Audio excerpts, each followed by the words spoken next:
Ready? Start. Mr. Ravi Singh, Ladnet Senior Counsel for the appellant, submitted that the purpose of Section 195 is to bar private prosecution where the cause of justice is sought to be perverted, leaving it to the court itself to uphold its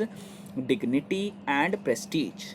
If a very restricted interpretation is given to Section 195 CRPC, the protection afforded by the provision will be virtually reduced to a vanishing point, defeating the very object of the enactment. The provision does not completely bar the prosecution of a person who has committed an offense of the type described thereunder, but introduces a safeguard in the sense that he can be so prosecuted only on the complaint of the court where the document has been produced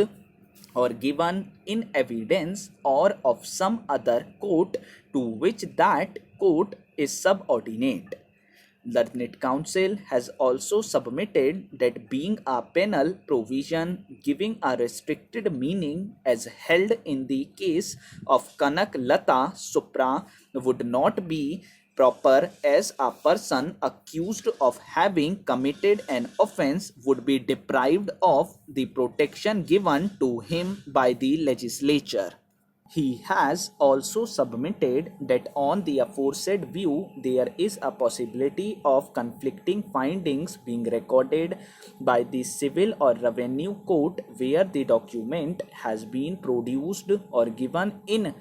evidence, and that recorded by the criminal court on the basis of private complaint, and therefore an effort should be made to interpret the section in the manner which avoids such a possibility. Shri K.K. Saxena, Learned Counsel for the respondents, has submitted that the language of the section is clear, and there being no ambiguity therein, the only possible manner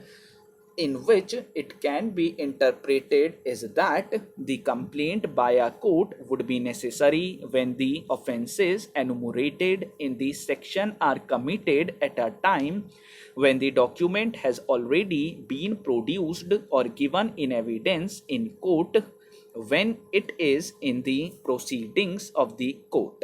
The provision has to be strictly construed, as it creates a bar on the power of the court to take cognizance of an offense, and any provision which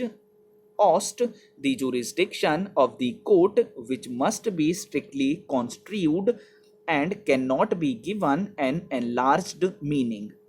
since the provision deprives a person who is a victim and is aggrieved by the offences described under section 463 or punishable under section 471, 475 or 476 IPC to initiate a criminal prosecution by filing a complaint. His interest cannot be overlooked, and therefore the provision should not be given an enlarged meaning, but only a restricted meaning should be given.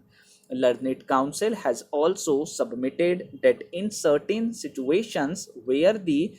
forgery has been committed at any time prior to the prosecution or given in evidence of the document in court, it may not at all be possible for such court to effectively form an opinion as to whether it is expedient to file a complaint, and that may facilitate the escape of a guilty person.